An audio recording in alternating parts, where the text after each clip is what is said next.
नमस्कार। मेरा आज का टॉपिक है difference between delegation and decentralization. तो शुरू करते हैं विथ डेलीगेशन। तो डेलीगेशन का पहला बेसिस है मीनिंग, जो कहता है कि it refers to a process of sharing of task और responsibility authority between a manager and his subordinate. यहाँ पे सुपीरियर अपने सबऑर्डिनेट के साथ अपने टास्क को, रिस्पॉन्सिबिलिटी को शेयर करता है ताकि कुछ काम वो उनको असाइन कर सके। जबकि डिसेंट्रलाइजेशन में कहते हैं कि यहाँ पे evenly and systematic distribution of authority at every level of management होता है। मतलब अथॉरिटी जो होता है वो एवरी लेवल ऑफ मैनेजमेंट को दिया जाता है, जबकि यहाँ सुपीरियर अपने सबऑर्डिनेट को देता है। सेकेंड पॉइंट ऑफ डिफरेंस जो है वो है फ्रीडम ऑफ एक्शन।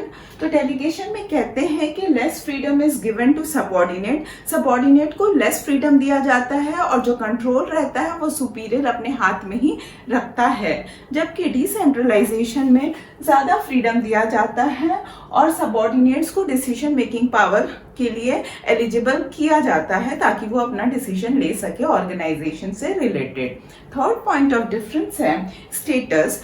तो डेलीगेशन बोलता है कि ये प्रोसेस होता है, रिजल्ट होता है डिवीजन ऑफ वर्क्स की वजह से। तो डिवीजन ऑफ वर्क के प्रिंसिपल पर डेलीगेशन चलता है, क्योंकि वर्क जो होता है वो डिवाइड किया जाता है सुपीरियर और सबऑर्डिनेट के बीच में। तो सबऑर्डिनेट्स के कैपेबिलिटी, नॉलेज, एक्सपीरियंस के हिसाब से सुपीरियर जो होता है वो वर्क डिवाइड कर देता है अपने सबऑर्डिनेट्स के बीच में। जबकि डिसेंट्रलाइजेशन में ये पॉलिसी डिसीजन होता है टॉप लेवल मैनेजमेंट का कि उनको डिसेंट्रलाइजेशन करना है कि नहीं। जनरली डिसेंट्रलाइजेशन होता है जहाँ पे ऑर्गेनाइजेशन में ग्रोथ होता है, एक्सपेंशन होता है, तो डिसेंट्रलाइजेशन कर लिया जाता है। ये टॉप लेवल मैनेजमेंट का डिस्क्रिप्शन होता है।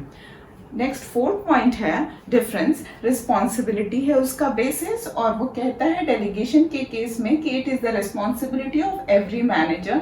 तो डेलीगेशन जो होता है ऑर्गेनाइजिंग का एक बहुत इंपॉर्टेंट पार्ट होता है। ये हर मैनेजर अपने सबऑर्डिनेट के साथ अपना रिस्पॉन्सिबिलिटी जो होता है वो शेयर करता है। जबकि डिसेंट्रलाइजेशन में कहते हैं कि ये रिस्पॉन्सिबिलिटी होता है टॉप लेवल मैनेजमेंट का कि डिसेंट्रलाइजेशन करवाना है कि नहीं, और वही करवाते हैं decentralization. Fifth point of difference है अथॉरिटी। तो डेलीगेशन में कहते हैं कि मैक्सिमम अथॉरिटी जो होता है वो रिटेन करता है टॉप लेवल मैनेजमेंट। मतलब जो बेसिक अथॉरिटी कंट्रोल जो होता है वो टॉप लेवल अपने साथ रखते हैं। जबकि यहाँ पे इवनली डिस्ट्रीब्यूशन होता है, सिस्टमैटिक डिस्ट्रीब्यूशन होता है एवरी लेवल ऑफ मैनेजमेंट के साथ। सिक्स पॉइंट ऑफ डिफरेंस है स्कोप।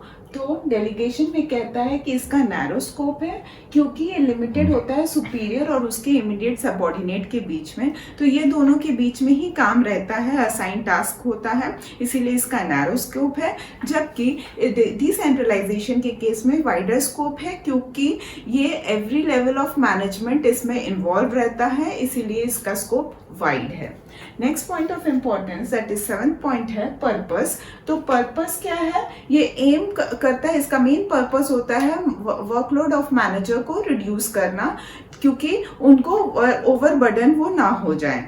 जबकि यहाँ पे डिसेंट्रलाइजेशन में इसका मेन पर्पस होता है कि एनहांस करना सबऑर्डिनेट का रोल ऑर्गेनाइजेशन में, ताकि उनको डिसीजन मेकिंग पावर उनको ज्यादा मिले, क्योंकि यहाँ पे उनको ऑटोनॉमी दिया जाता है, मतलब उनको डिसीजन मेकिंग पावर रहता है। तो यहाँ पे इसका मेन पर्पस है कि सबऑर्डिनेट का रोल भी ऑर्गेनाइजेशन में एनहांस्ड हो सके। लास्ट पॉइंट ऑफ डिफरेंस है नेचर।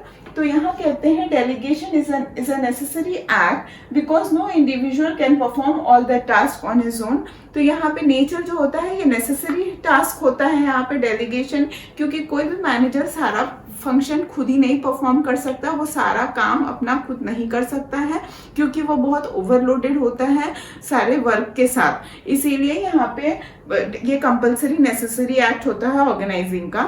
जबकि यहाँ पर कहते हैं कि ये एक ऑप्शनल पॉलिसी होता है, ये डिस्क्रिशन होता है टॉप लेवल ऑफ मैनेजमेंट में कि उनका डिसेंट्रलाइजेशन ऑर्गेनाइजेशन का करना है कि नहीं है, सारे लोगों को पावर ऑटोनॉमी देना है कि नहीं देना है, तो ये उनका नेचर होता है और ये डिपेंड करता है सिचुएशन टू सिचुएशन पे। लाइक ग्रोथ, एक्सपेंशन, ये डिफरेंट सिचुएशंस होते हैं जहाँ पे वो देखता है कि उसको देना है कि नहीं, वहाँ पे उसको सबऑर्डिनेट का एफिशिएंसी भी देखना होता है कि उसका एक्सपीरियंस है कि नहीं, उसका उतना कैपेबिलिटी है कि नहीं कि वो डिसेंट्रलाइजेशन के लिए जाए।